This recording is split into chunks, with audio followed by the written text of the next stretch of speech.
Hallo und willkommen im Repexpert Trainingscenter.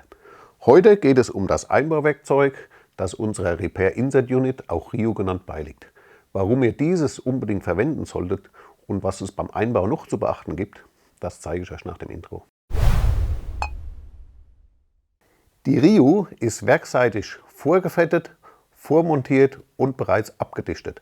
Zur einfachen und sicheren Montage wird sie mit einem Einbauwerkzeug ausgeliefert. Das beiliegende Werkzeug ist zurzeit noch rot, jetzt wird es aber nach und nach auf schwarz umgestellt. Es passt sowohl auf das Inboard-Lager, also auf das Innenlager, als auch auf das Outboard, auf das Außenlager.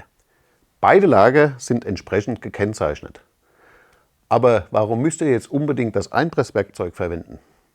Es gibt Lager wie dieses, da ist der Innenring höher als der Außenring.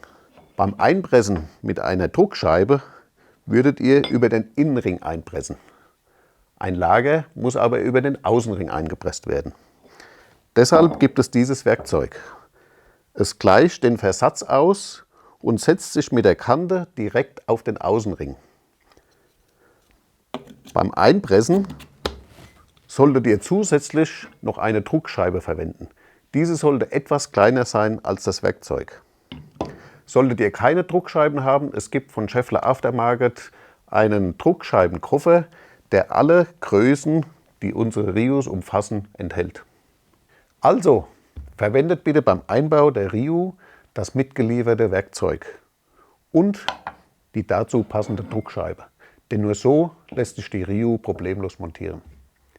Das war's aus dem Repexpert Trainingscenter. Tschüss und bis zum nächsten Mal.